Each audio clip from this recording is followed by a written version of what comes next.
Mark Zuckerberg fait partie des personnes les mieux protégées au monde, avec une équipe de 16 gardes du corps.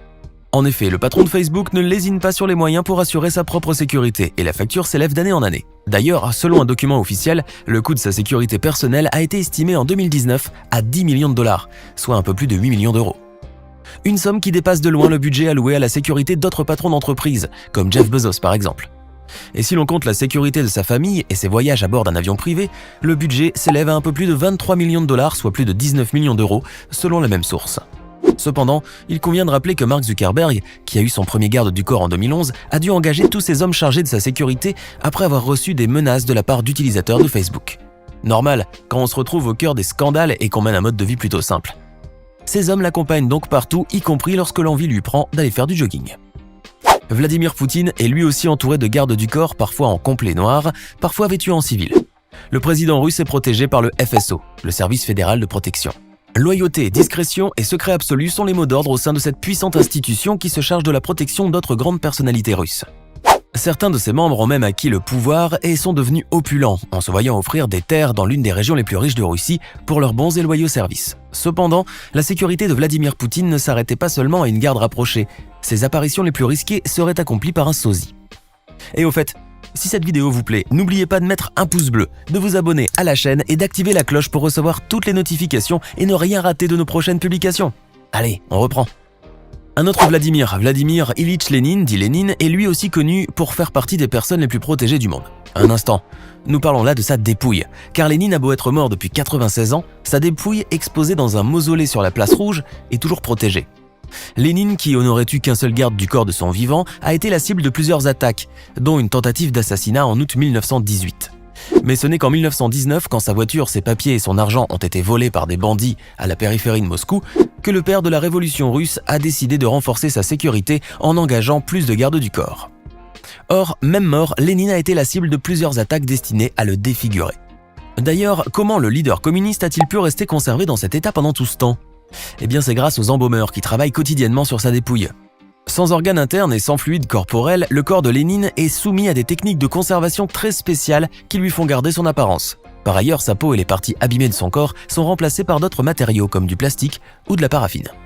Partons maintenant en Chine pour rencontrer Xi Jinping et ses gardes du corps. Le leader chinois, à la tête du pays le plus peuplé du monde depuis 2013, est entouré d'une équipe composée de très nombreux gardes du corps. Ces derniers sont sur le qui-vive, regardent autour d'eux, entourent la voiture du président, et certains gardent toujours une main sur les poignées des portières des voitures qui l'escortent. La sécurité du président chinois est assurée par le Bureau de sécurité centrale du Parti communiste, une institution dotée d'un immense pouvoir en Chine et chargée de la sécurité des hautes personnalités chinoises. Toutefois, il convient de rappeler que les membres de cette institution doivent savoir éviter des coups d'État par le passé. Car on ne sait jamais. D'ailleurs, en 2015, le président chinois avait procédé au remaniement de l'équipe chargée de sa sécurité. Une mesure qu'il avait prise pour se protéger contre quelques menaces intérieures et d'éventuelles trahisons. Après tout, si l'on a le moindre doute sur ceux chargés de vous protéger, c'est qu'il est temps d'en changer. Recep Tayyip Erdogan est lui aussi l'un des présidents les plus protégés du monde.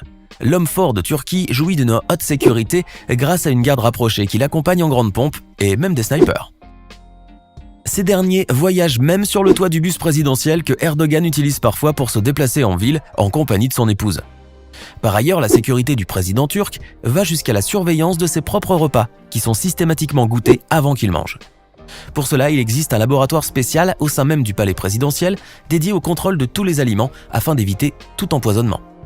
Celui que l'on accuse de folie des grandeurs a même fait parler de lui en pleine pandémie du coronavirus, lorsqu'il a fait le déplacement au Parlement d'Ankara escorté par une caméra thermique, histoire de s'assurer que les personnes qu'il rencontre n'ont pas de fièvre, et donc ne sont pas susceptibles d'être contaminées par le coronavirus.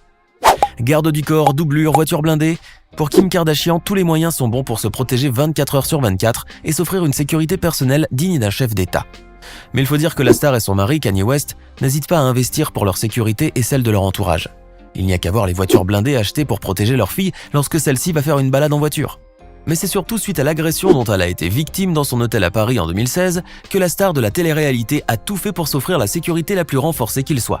Souvenez-vous, Kim Kardashian a été agressée par une bande de braqueurs déguisés en policiers qui lui ont dérobé l'équivalent de 9 millions d'euros en bijoux.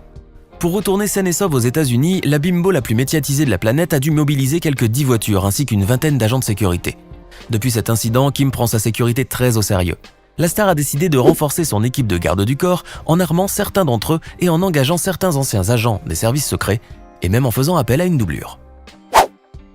Revenons maintenant à l'univers des couronnes, plus précisément au Royaume-Uni. La reine Elisabeth II est l'une des personnes les plus protégées du monde. Elle est entourée d'un service de sécurité très expérimenté avec qui elle communique grâce à son sac. Comment ? Eh bien si par exemple le sac de la reine passe d'une main à l'autre, cela veut dire qu'elle veut mettre fin à une conversation. Si elle le pose sur le sol, cela signifie qu'elle veut en finir avec une discussion qui ne lui plaît pas. Par ailleurs, s'il est posé sur la table au cours d'un dîner, cela veut dire qu'elle souhaite en finir dans les 5 prochaines minutes.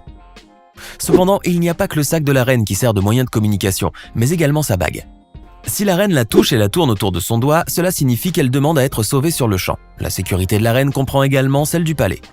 Naturellement, la souveraine qui n'est pas près d'oublier ce matin de juillet 1982 où un homme était entré par effraction dans sa chambre, n'hésite pas à renforcer le service de sécurité de Buckingham Palace.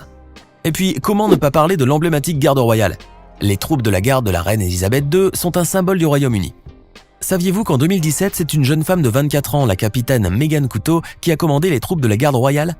Et oui, cette jeune femme d'origine canadienne a eu l'honneur de diriger la célèbre relève de la garde à l'occasion des célébrations du 150e anniversaire de la Fondation du Canada. Elle est devenue ainsi la première femme de l'histoire à diriger la garde royale britannique. Assurer la sécurité personnelle d'une personnalité populaire peut devenir un véritable cauchemar pour les gardes du corps. Les agents de sécurité du pape François en savent quelque chose. Il faut dire que le souverain pontife est une personne spontanée et populaire, un peu trop même.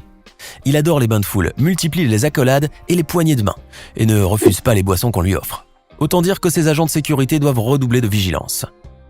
Police italienne, gendarmerie du Vatican, garde suisse, tous ceux chargés de la sécurité du pape bénéficient d'une formation accrue et d'un entraînement intensif afin de remplir parfaitement leur mission et être prêts à affronter n'importe quel incident ou imprévu.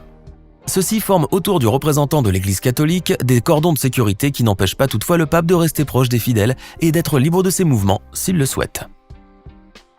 Nous allons vous parler maintenant de Joaquin Guzman, plus connu comme El Chapo, qui fut l'un des criminels les plus dangereux de la planète. Lui, ainsi que les membres de sa famille, bénéficiaient d'une sécurité personnelle et étaient constamment entourés de leur garde du corps. Cependant, El Chapo a joui d'une plus grande sécurité lors de son dernier procès. Souvenez-vous, le célèbre criminel mexicain avait réussi à retrouver la liberté en juillet 2015 à l'issue d'une évasion rocambolesque qui avait été rendue possible grâce à un tunnel de plus de 1 km de long passant sous les murs de la prison fédérale où il était retenu. Mais El Chapo a fini par être capturé, puis extradé en 2017 vers les États-Unis. Comme nous vous le disions, même durant son procès, El Chapo a bénéficié d'une très haute protection. Le jugement à New York s'est déroulé sous très haute sécurité avec des mesures qui, selon certaines sources, n'avaient jamais été prises auparavant pour juger d'autres criminels. Placé à l'isolement durant toute la période de son procès, dans des conditions très strictes, il n'avait droit qu'à 1 heure de liberté par jour. De plus, il n'avait droit qu'à la visite de ses avocats et de ses filles âgées de 7 ans à l'époque. Cette protection s'étendait jusqu'aux jurés et témoins, qui se sont vus octroyer de nouvelles identités, tandis que certains se sont vus emprisonnés dans des unités spéciales pour garantir leur protection.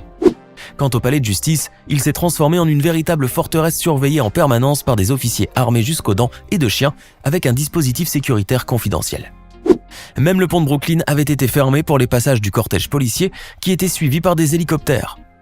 Avec ce dispositif de sécurité hors norme, El Chapo ne risquait plus de s'évader. Aujourd'hui, il purge sa peine dans la prison de haute sécurité d'ADX Florence, l'une des prisons les plus sûres des États-Unis, où il finira ses jours. Et enfin, on ne plaisante pas non plus avec la sécurité personnelle de Kim Jong-un.